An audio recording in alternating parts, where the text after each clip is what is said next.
Acronyms.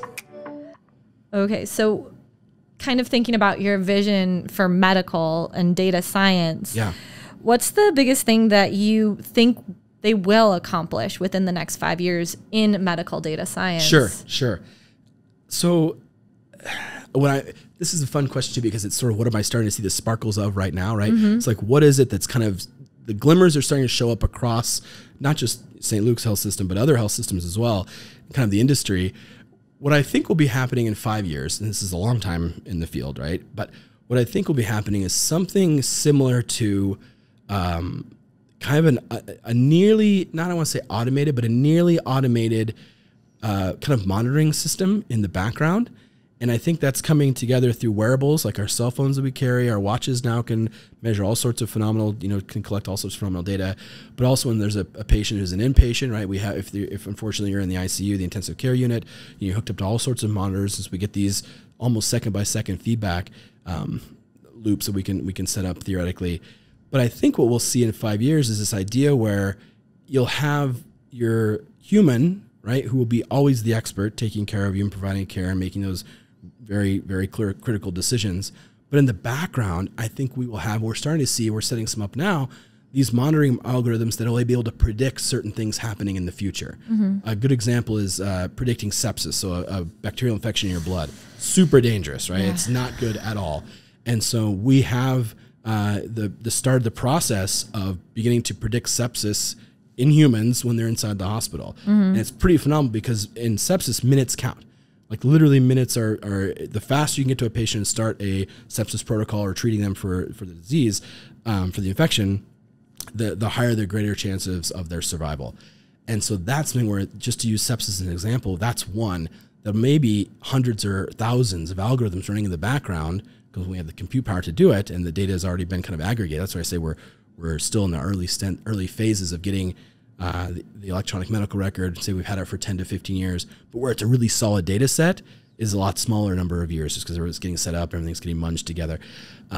So I think theoretically in 5 years, we'll have sort of this, you'll come into the healthcare system, or the healthcare system will be a part of kind of how you're living your life in terms of what makes you healthy and happy. And then for the acute, like the exact example of if you're an inpatient in the hospital, if you're having a hospital stay for whatever reason, you'll have all these systems in the background that the physicians or the nurses don't have to think about. But when something is going on or there's a high probability of an event occurring, they'll have essentially a warning to say, just as a heads up, the probability for this person to have sepsis just went up by 40%, right? Because they're monitoring all these different things. And what's really fun is when I work with physicians, they know right away as a human, like this patient's very sick, and they have to prove why they're sick, right? So they know what they can. We have to run the test. We have to get the results back. Okay, now it says, correct. Now we can. And so what happens in the frame I like to put around it for the clinical providers is the idea that as a human being, I can only be in one place at one time. A computer can be everywhere all the time, right? And so that's the idea where I think we'll have something akin, I don't know if it'll be a product or it'll just probably be baked in, but we'll have it be many, many algorithms running to predict many different potential outcomes. And then when a human needs to get involved, it will help to alert and say, hey, this patient, and it goes both ways, right? So I'm using the example when somebody gets really sick, but it could be this person's experiencing tremendous recovery. You weren't going to come back and visit them until next morning, but you could probably discharge them today, right? And that's good for the health system as well, because we know individuals that get out of the health system, can get back to their regular lives sooner. And so that's kind of always the goal, is make sure you're healthy enough to go to the next stage. But at the same time, just how we can only be in one place at one time based on scheduling. If we can have, certain things set up to say this person's getting better faster than we anticipated, so let's continue on that path. And so it's really kind of this, extremely sensitive / sophisticated monitoring that, if done well, won't be intrusive. It'll just kind of be in the background, but a technology that will hopefully be able to catch and then intervene and set up interventions for those individuals going kind of both ways in the health spectrum. So what do you think some of the biggest roadblocks to that are? So there might be a few. There might be a few, maybe more than one. I think the biggest roadblocks right now are data number one, right? So it's getting everything organized. That's something we're working very hard, and I think we're getting very much, we're getting better at it every day. Like, so I think eventually that will be streamlined. And then the other roadblock will probably be the infrastructure portion, but that's something you can solve.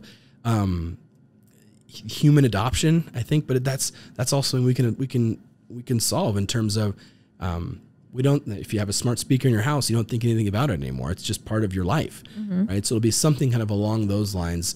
Not say it's going to be a smart speaker or anything like that, but it'll be something where, when done well, it will be ubiquitous, and just, of course, it's always there, right? So, like, again, my example I like to use is my kids are young, and they've, for the most part, I think, always had a smart speaker around. So for them, it's not weird to say, "What's the weather outside?" and just have a voice tell you what the weather is. And to us who didn't have that, it's still a cool, novel thing to say, "Hey, what's the weather?" That's cool. And so, again, it's the idea of it'll be done hopefully very well and designed beautifully so that it's available and it helps to augment human health, but not in a way that's intrusive or overbearing or anything. So barriers, there's definitely some barriers out there, but I think a lot of them we can solve through good design and beautiful data management, basically.